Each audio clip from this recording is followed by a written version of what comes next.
Hello students, good evening. ये आपका class 12 का इकोनॉमिक्स का मोस्ट इम्पोर्टेंट क्वेश्चन है। इसको साइंस, आर्ट्स, कॉमर्स तीनों देख सकते हैं। ये आपके बोर्ड एग्जाम के लिए बहुत ही महत्वपूर्ण है। इसमें सब्जेक्टिव क्वेश्चन आंसर कराया जाएगा जो कि आपका 50 मार्क्स का पूछा जाएगा। ऑब्जेक्टिव पहले करा दिए हैं, आप नहीं देखे हैं तो डिस्क्रिप्शन में लिंक है, वहाँ से जाके 2-3 सेट देख सकते हैं। और सेट जो 2025 का है उसको भी करा दिए, आप वो भी देख सकते हैं। तो चलिए देखिए, शुरू करते हैं। Economics class 12, science, arts, commerce, जिसका भी इकोनॉमिक्स है, अर्थशास्त्र है, वो इसको देख सकते हैं। तो चलिए देखिए, शुरू करते हैं। पहला क्वेश्चन है, समष्टि अर्थशास्त्र से आप क्या समझते हैं? देखो, अर्थशास्त्र को दो भागों में बांटा गया, व्यष्टि और समष्टि। व्यष्टि मतलब क्या होता है? व्यष्टि मतलब होता है माइक्रो, मतलब सूक्ष्म, न्यून या लघु, मतलब इसमें एक व्यक्ति, एक परिवार, इस सब का अध्ययन करेंगे। जबकि यहाँ पे पूछा गया आपका समष्टि अर्थशास्त्र से आप क्या समझते हैं? तो समष्टि एक हिंदी शब्द है जिसे ग्रीक भाषा के शब्द मैक्रो, MACRO, मैक्रो से लिया गया है। मैक्रो एक होता है माइक्रो, एक होता है मैक्रो। तो क्या बोले? समष्टि एक हिंदी शब्द है जिसे ग्रीक भाषा के शब्द मैक्रो से लिया गया है, जिसका अर्थ वृहत, विशाल या विस्तृत होता है। इस प्रकार समष्टि अर्थशास्त्र में कुल मांग, कुल पूर्ति, राष्ट्र आय, रोजगार, इस सब के विषयों का अध्ययन किया जाता है। चलिए अब आगे चलते हैं।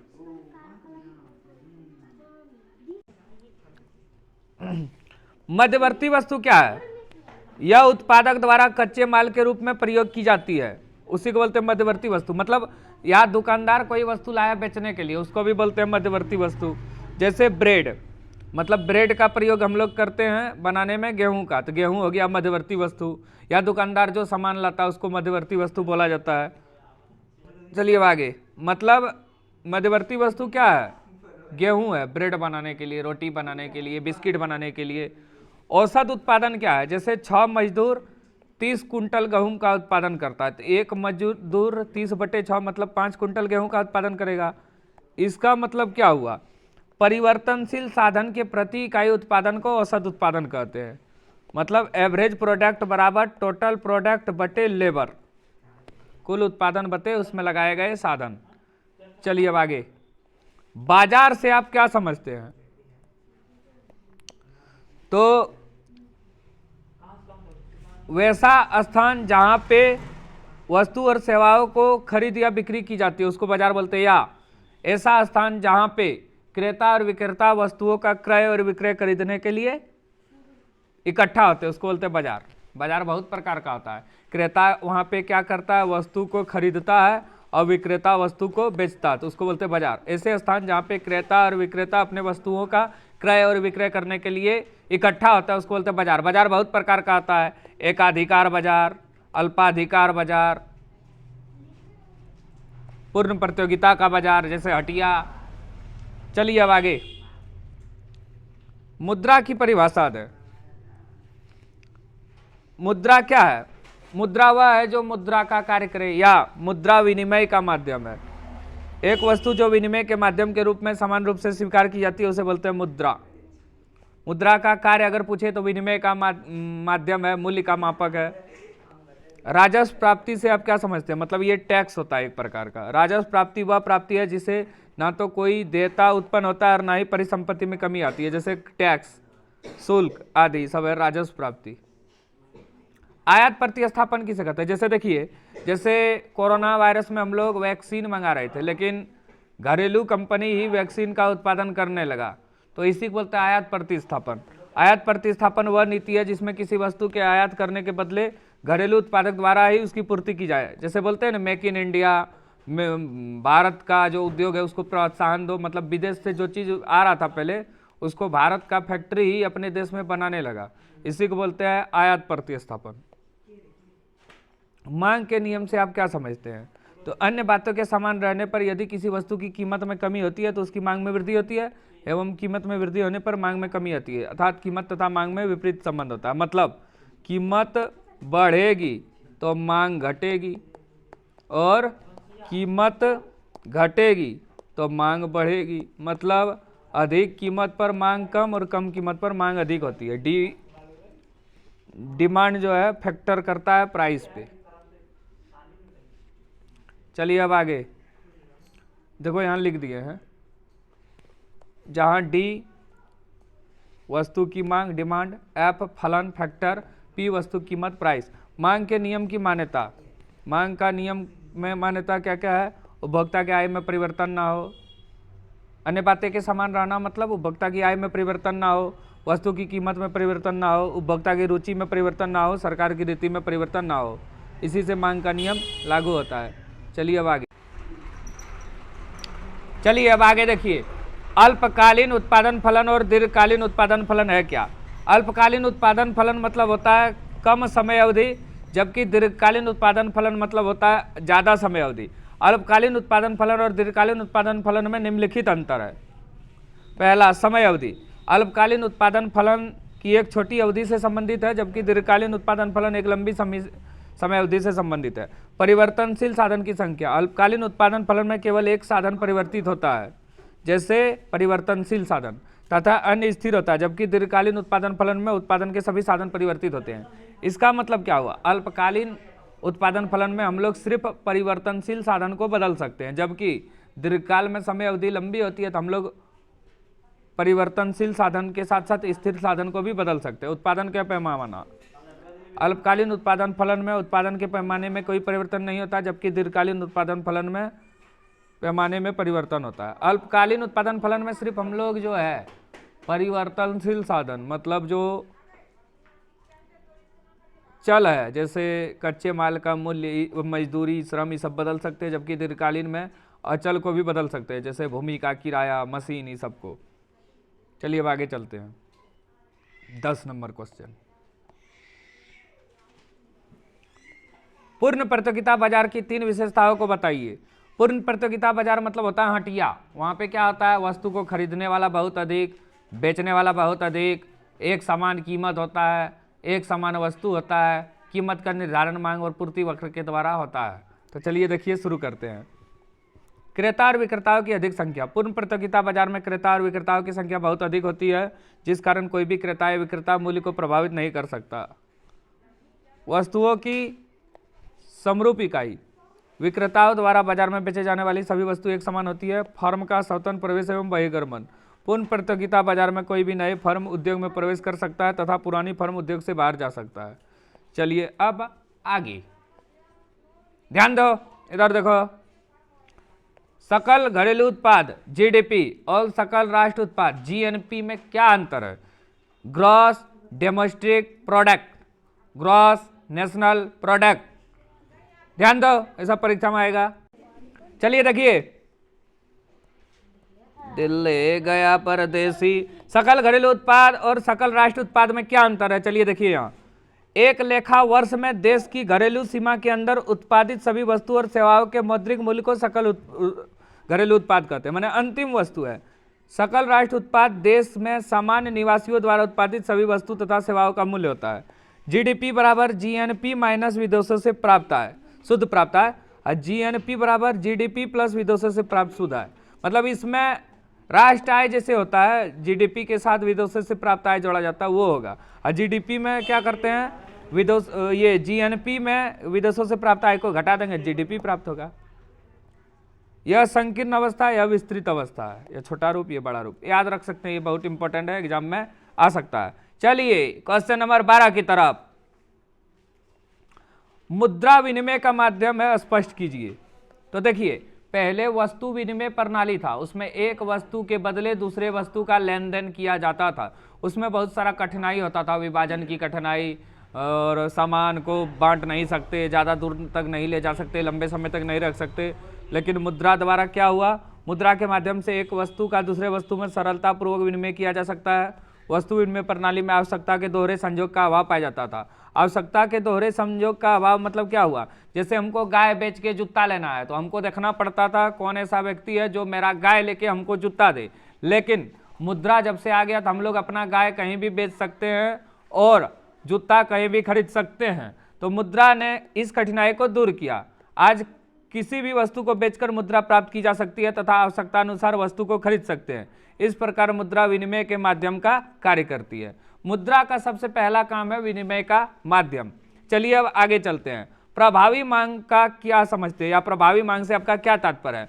प्रभावपूर्ण मांग किन्स के रोजगार सिद्धांत का प्रारंभिक बिंदु है। अल्पकाल में अर्थव्यवस्था में आय, रोजगार एवं उत्पादन एवं रोजगार का स्तर प्रभावपूर्ण मांग पर निर्भर करता है। प्रभावपूर्ण मांग का निर्धारण समग्र मांग एवं समग्र पूर्ति के द्वारा उस बिंदु पर होता है जहां यह संतुलन में होता है। इतने आपको लिखना है और ये रेखाचित्र आप देख सकते हैं। इधर है आय या उत्पादन या रोजगार, इधर है समग्र मांग एवं पूर्ति। तो ये रेखा है एडी और एएस, यहाँ बीच में प्रभावी मांग आता है। डिमांड और supply, AD demand, AS supply. अब चलिए सरकारी बजट, पहले जानिए बजट क्या होता है। तो सरकार का कुल लेखा जोखा एक वित्तीय वर्ष मतलब 1 अप्रैल से लेके अगले साल 31 मार्च के बीच सरकार का कुल लेखा जोखा को बजट कहते हैं। अब सरकार बजट क्यों बनाती है? तो साधनों का पुनः आवंटन, जब बाजार अर्थव्यवस्था देश के सामाजिक एवं आर्थिक उद्देश्य को प्राप्त करने में विफल होती है तब सरकार बजट के माध्यम से साधनों का पुनः आवंटन इस प्रकार करती है कि सामाजिक आर्थिक उद्देश्यों को प्राप्त किया जा सके। आय एवं संपत्ति का पुनः वितरण, प्रत्येक सरकार समाज में आय एवं संपत्ति के वितरण को विषमता को कम करने के उद्देश्य से बजट के द्वारा आय एवं संपत्ति का पुनः वितरण करने का प्रयास करती है। इतने लिखना है। चलिए अब आगे।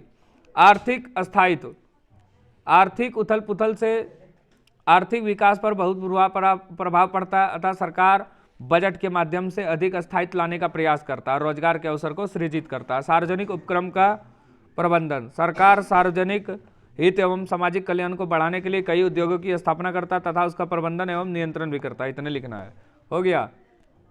चलिए अब आगे। ये क्वेश्चन है बहुत बढ़िया, इसको हम आपको सॉल्व करके बताते हैं। समझ गए? चलिए देखिए इधर ध्यान से। ये है सवाल, देखिए इसको कैसे बनाएंगे। वस्तु की कीमत है और वस्तु की मांग है, हमको मांग की लोच निकालना है। तो पहले P1 माने पहले वस्तु प्राइस, P2 माने दूसरे वस्तु प्राइस, मतलब प्राइस पहले था 8 टका तो मांग था 32 रुपया, अब प्राइस घट के 6 रुपया हो गया तो मांग बढ़ गया। तो क्या निकालना है? मांग की लोच। मांग की लोच कैसे निकालेंगे? Del Q by del P गुना P1 बटे Q1। Q हद P होगा, P हद Q, ये फॉर्मूला आप याद रखिएगा। चलिए अब देखते हैं बना के।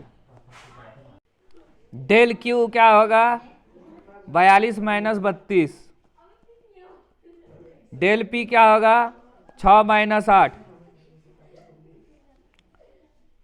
अब P1 बाय Q1, P1 पहले प्राइस 8, Q1 पहले की संख्या 32। तो क्या होगा? घटेगा 10, 6 में 8 घटेगा 2 माइनस 2, 8 बटे 32। तो कटेगा 8 चौक 32, 2 से कटेगा 2 पंचे 10, 2 दूनी 4, तो 5 बटे 2 दूनी 4, 5 बटे माइनस 4, माइनस ऊपर चल जाता है, इसको दशमलव में बदलिए, -5 बटे 4 को। तो 4 का 4, तो से बांका को लगा मुझे घबराहट डिस्टर्ब करे, दशमलव बदले 0, 4 दूनी 8, 4 पंचे 20, 1.25 माइनस है तो माइनस लगा देंगे, हो गया। ठीक है, चलिए अब आगे चलिए। 15 नंबर हो गया। 16 नंबर, परिवर्तनशील अनुपात के नियम की 3 अवस्थाओं को बताइए। अन्य बातें समान रहने पर परिवर्तनशील अनुपात का नियम यह बतलाता है कि यदि अन्य साधन को स्थिर रखा जाए और एक साधन में निरंतर वृद्धि किया जाए तो उत्पाद एक सीमा तक बढ़ने के बाद घटने लगती है। यह सब क्षेत्र में लागू होता है, सिर्फ धन कमाने के क्षेत्र को छोड़ के। देखिए लिखा है, प्रोफेसर बेनहम के अनुसार उत्पादन के साधनों के संयोग में एक साधन का अनुपात जैसे जैसे बढ़ाया जाता है वैसे वैसे एक बिंदु के बाद उस साधन का सीमांत और औसत उत्पाद घटता है। यह परिवर्तनशील अनुपात का नियम कहलाता है। अब इसकी मान्यता क्या है?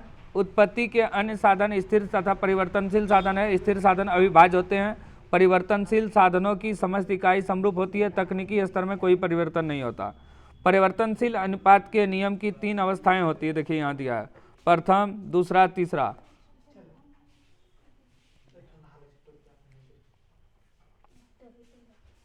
पहले उत्पादन बढ़ा, फिर स्थिर हुआ, फिर घट गया, उसी तरह यहाँ भी हो रहा है। बताए थे ये। एक होता है बढ़ते प्रतिफल का नियम, घटते प्रतिफल, ऋणात्मक प्रतिफल। प्रथम अवस्था में स्थिर साधन के साथ साथ जैसे जैसे परिवर्तन होता है, साधनों की इकाई में वृद्धि की जाती है, तब बढ़ता हुआ उत्पादन प्राप्त होता है। अगला, द्वितीय अवस्था में औसत उत्पादन तथा सीमांत उत्पादन दोनों घट रहा है किंतु धनात्मक होता है। इस अवस्था का समापन बिंदु उस बिंदु पर होता है जहां कुल उत्पादन अधिकतम और सीमांत उत्पादन शून्य होती है। ऋणात्मक प्रतिफल की अवस्था, तृतीय अवस्था में सीमांत उत्पादन शून्य से कम अर्थात ऋणात्मक हो जाता है, जिसके कारण कुल उत्पादन घटने लगता है। इस अवस्था में औसत उत्पादन भी घटता है किंतु धनात्मक होता है। एकाधिकार बाजार में मूल्य निर्धारण कैसे होता है? एकाधिकार शब्द मोनोपोली से बना होता है, जिसका अर्थ होता है अकेले विक्रेता, माने वस्तु को बेचने वाला या बनाने वाला सिर्फ एक, जबकि खरीदने वाला बहुत अधिक। इसमें कीमत पर पूर्ण नियंत्रण होता है। एकाधिकार बाजार की वह स्थिति है जिसमें किसी वस्तु अथवा सेवा का एकमात्र उत्पादक और विक्रेता होती है। निकट स्थापन के अभाव के कारण उद्योग में अन्य फर्मों के प्रवेश पर कड़ा प्रतिबंध होता है। एकाधिकार बाजार में वस्तु एक अकेला उत्पादक होने के कारण फर्म तथा उद्योग में कोई अंतर नहीं होता, अर्थात एकाधिकार में फर्म ही उद्योग है अथवा उद्योग ही फर्म है। एकाधिकार बाजार दशा में वस्तु का एक अकेले विक्रेता होने के कारण वस्तु की पूर्ति पर पूर्ण नियंत्रण होता है। विक्रेता का वस्तु की पूर्ति पर पूर्ण नियंत्रण होता है। मूल्य निर्धारण कैसे होता है? एकाधिकार में मांग वक्र ऋणात्मक ढाल वाला होता है। एकाधिकारी के लिए सीमांत आगम औसत आगम से कम, मतलब MR जो है उससे ज़्यादा AR होता है। एकाधिकार पूर्ण प्रतियोगिता के उत्पादन की भांति कीमत प्राप्तकर्ता नहीं होती, बल्कि कीमत निर्धारित होती है। इतने लिखना। राष्ट्र आय की गणना की आय विधि और उत्पाद विधि का वर्णन करें। किसी देश की अर्थव्यवस्था द्वारा एक वित्तीय वर्ष के दौरान उत्पादित अंतिम वस्तु और सेवा के शुद्ध मूल्य के योग को राष्ट्र आय कहते हैं। इसमें विदेशों से अर्जित शुद्ध साधन आय को भी शामिल किया जाता है। राष्ट्र आय लेखांकन संबंधी अवधारणा सर्वप्रथम साइमन कुजनेट्स महोदय द्वारा दिया गया। राष्ट्र आय के मापन हेतु 3 विधि: आय विधि, उत्पाद विधि, व्यय विधि। तो सबसे पहले राष्ट्र आय की गणना की आय विधि जानिए क्या होता है। आय विधि के अंतर्गत राष्ट्र आय की गणना उत्पाद कारकों के लिए भुगतान के आधार पर किया जाता है। राष्ट्र आय की गणना के लिए विभिन्न क्षेत्रों में कार्यरत व्यक्ति तथा व्यावसायिक उपक्रमों की शुद्ध आय का योग प्राप्त किया जाता है, जो कि सभी उत्पादन साधनों की आय का योग होता है। इस योगफल को घरेलू आय कहते हैं। यदि इस योग में विदेशों से अर्जित शुद्ध आय जोड़ दिया जाए तो वह राष्ट्र आय बन जाता है। आय विधि से राष्ट्र आय की गणना का सूत्र क्या है? तो राष्ट्र आय बराबर मजदूरी प्लस लगान प्लस ब्याज प्लस लाभांश प्लस अवितरित लाभ प्लस निगम लाभ कर सार्वजनिक क्षेत्र का अवशेष मिश्रित आय विदेशों से अर्जित शुद्ध आय, सबको जोड़ दो। राष्ट्र आय की गणना की उत्पाद विधि।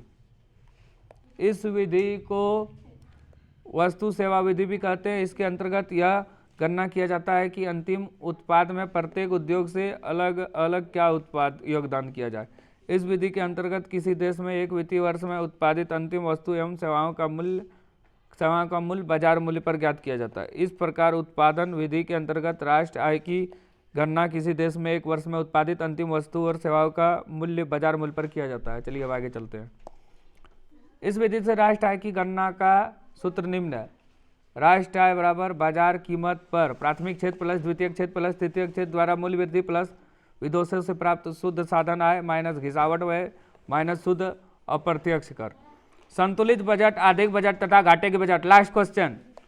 बजट एक वित्तीय वर्ष में सरकार के आर्थिक दृष्टिकोण को प्रस्तुत करता है। इसके अंतर्गत सरकार के समस्त आय व्यय का अनुमानित वितरण होता है। यह देश की आर्थिक स्थिति एवं सरकार की प्राथमिकताओं का सूचक होता है। बजट के प्रकार को मुख्यतः 2 भागों में बांटा गया है, एक संतुलित और एक असंतुलित बजट। आर्थिक बजट तथा घाटे का बजट असंतुलित बजट का उदाहरण है। संतुलित बजट वह बजट है जिसमें किसी वित्तीय वर्ष में सरकार की आय तथा व्यय दोनों बराबर है। संतुलित बजट बराबर सरकार की आय बराबर सरकार का व्यय। संतुलित बजट का आर्थिक क्रियाओं के स्तर पर कोई प्रभाव नहीं पड़ता, इसके कारण ना तो इसको नहीं लिखना है, छोड़िए। आर्थिक बजट वह बजट है जिसमें किसी वित्तीय वर्ष में सरकार की अनुमानित आय सरकार के अनुमानित व्यय से अधिक है। अधिक बजट बराबर सरकार की अनुमानित आय सरकार का अनुमानित व्यय, मतलब ये ज़्यादा होगा, आय ज़्यादा होगा, सरकार का व्यय अधिक बजट हो गया। घाटे का बजट वह बजट है जिसमें किसी वित्तीय वर्ष में सरकार के अनुमानित व्यय सरकार के अनुमानित आय से अधिक है। इसमें सरकार की अनुमानित व्यय ज़्यादा हो जाएगा सरकार की आय से, उसमें कम था, इसमें कम था। वय से ज़्यादा आय था, इसमें वय ज़्यादा होगा आय। भारत जैसे विकासशील देश में घाटे का बजट एक अनिवार्यता हो जाता है क्योंकि इसमें मुद्रा का अतिरिक्त प्रवाह उपलब्ध है। ठीक है, थैंक यू, आपका हो गया पूरा इकोनॉमिक्स। आप इसको 2-3 बार देख के लिखना है तो लिख सकते हैं, नहीं तो इसी से वीडियो से याद करते हैं। ठीक है, थैंक यू सबको। एक एक कमेंट करके बताइए आपको वीडियो कैसे लगा।